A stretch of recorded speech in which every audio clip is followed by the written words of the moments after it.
So in this short clip, we're going to look at stakeholders and invention innovations. Okay, so when you think about somebody comes up with an idea, an invention, what are the different people who have like a say or a play in getting this idea from concept to market? So who's actually involved here? So let's have a look. So we look at the first key person here. This is this inventor. So we like to talk about perhaps a lone inventor. So it's a single person, I come up with something new, and they've got this new, completely new, exciting idea. These people here get really behind it, but they might not have the skills to take it to market, but they love it. You know, they've invented this thing. They think, oh, I've come up with something really clever. This example down here, so it goes back a long time. I think it's back 2006. Person came in Dragon's Den with this design for an egg cooker. It would cook one egg at a time. So you'd have to buy, you know, however many of these you needed for that many people eggs you wanted to cook. I don't know how you'd have enough plugs, but anyway, if they were passionate about it, the Dragons thought a load of nonsense, but they're really passionate because they couldn't get past the fact they thought they had a good idea. They thought they'd invented something new, and they got overly excited by it. Okay, they didn't look at what the market was all about.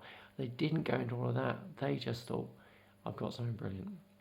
You know, there's other companies out there, other individuals who come up with something really good, and they think, oh, I've got something really good, and it is really good, and it goes onto the market, and it makes a massive difference. Okay, but you know, post-it notes, okay. By chance, someone came up with this thing, post-it notes. Glue wasn't meant to, it just didn't stick, and they got this invention, brilliant, and they get excited by it, and it works, and it goes to market. But sometimes the lone inventor might come up with something which they're excited about, but doesn't match the market. So that's a lone inventor. Now, sometimes a lone inventor needs some help, and they might get this person here to product champion. So it's another one of these terms of product champion that we need to know about. This person, perhaps they've got a bit of sway, maybe they've got a bit of sway in the company, maybe a bit of sway in the media, and these people push it and they say, hey, brilliant idea, I've seen this idea, it's fantastic, because they know what the customers want, okay, and they're very good communicators. So perhaps a lone inventor, you know, he's excited about his design, but perhaps not the best communicator. Whereas the product champion sees the idea, think, oh, I love your idea, it's a brilliant idea. You know, I've not invented it myself, but it's really good. And he can talk about it, and he can explain it to the market. He can push it. He can get more and more people involved with it. And then we get a product champion behind it, and then there's more chance of that thing going to market. So this person can speak sensibly about it, understands what the market is, and can push that design further. And then you get to this one here, the entrepreneur. Now these people here, these are the business ones. These are the ones that think, you know, is this going to make me money? Does this really make sense? So yeah, you got an idea, good invention. Yeah, you got someone behind it. But what I want to know is this going to make me money? And they look at it. They're not interested emotionally. They don't get excited by the product. That's not what it's about. For them, it's about, does it make money? Where's the market? How big's the market? How much are you going to cost me to make this? Okay, where's it going to go? Can we transport it? Is it got protection on it? You know, that's what this is all about. So these people here are the people who are going to take it to market. They've got the money, or perhaps they know someone who's got the money, who can get the money, who can make this work. So these people are the people who, is it a realistic business idea? Okay, is it going to make me money? These people, excited by the product and want to push it forward and think it's a good idea and can talk coherently about it. These people, they're the ones that invent it. They're going to be passionate because they've invented it. Okay, and it often takes a combination of these lot to get your products to market. So sometimes people might have more than one thing. You might be the lone inventor is also the product champion. So this person invented it and they're the product champion, they're behind it. You know, and they can speak coherently about it, and they can present it, and they know what the market is. Okay, and they're very good at understanding what people need and what people want, and they understand about how things could be made, and they can talk to different manufacturers, and they can talk to different engineers. Okay, so we've got an inventor and a product champion pushing it together, and it could be the same person. And then that person playing these roles could go see someone else about the business, or maybe the product champion, and the lone inventor and the entrepreneur are all the same person. So it's someone who's invented it and they've got the finances and they can push it forward and they can see where it's going to go. So it could be it's all the same person. You don't know. So, but there are advantages and disadvantages to this. So if you are one of these things, okay, you might think of it as a multidisciplinary approach, because if you are more than one of these things, that you are perhaps these two together, the inventor and the product champion, this would be a multidisciplinary approach. So it's more than one. So you might have the ability to do it, but it might be, but because that you might know more, so you might have a wider range of knowledge. That's a big advantage. If you've got things, or it might be if you've got lots of people involved. So if you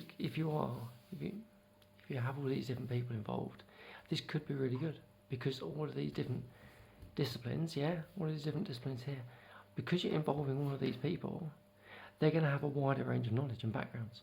They're going to have different experiences, okay, and they're going to be able to bring that all to play. So you're going to have people there. Maybe, I've got my Dragon's Den example here. Maybe you've got something electrical or mobile phone based, and you know a little bit about it, you've invented it, you've got someone behind it, and then suddenly over here, you get yourself involved with someone who knows about this, who specialises in this kind of stuff, like Peter Jones, and perhaps suddenly you're going, hang on, he knows more. I can bring his knowledge to play as well, and he's got knowledge of the market. Okay, so that's good. So this wide range of expertise, this is really good. So this multidisciplinary team is a good thing. Okay, it's very good. But not everyone likes this, because sometimes, like the person here, good idea, amazing idea. Think, I've got a great invention. But over here, the entrepreneur might be thinking, hang on, I want to make lots of money. We need to do it this way. We need to push forward this way. Your market's not big enough to go and do that as well, so we're not going to diversify into that. We're going to diversify this way, because that's where the money is. And sometimes you lose your idea as an inventor. Okay, you lose the direction it's going in. So that can be a problem. Okay. So sometimes people don't like it. They don't want to share these things. They don't want to share the idea. They don't want to lose the ownership. That can be a problem. And sometimes people might not be used to working in teams. This is a disadvantage if you're not used to working with lots of people. Suddenly having to work with all these people, manage all these thoughts, communicate with them, go and see them. It might not be great. So that's a disadvantage. And also people might have different working styles and expectations. So maybe this is your thing. Okay, so let's go back to this idea. Yeah, this is your invention. This is the most important thing in the world to you. Okay, this is the only thing that matters. You do not understand why anyone else in your team isn't doing everything they can to get your product to market. But over here, you might be looking at entrepreneurs who've got 50 different things they're involved in. They might have fingers in loads of different pies, and they might be working not at the rate you want them to. They might not see yours as being the big deal you do. So different styles, different working speeds matter. And sometimes you might not communicate your ideas as well as you want to. You might not get everything said exactly as you want to. So people take your ideas forward, and perhaps it's morphed and it's not gone exactly the way you've imagined it would. Okay, so you've got to be a bit careful.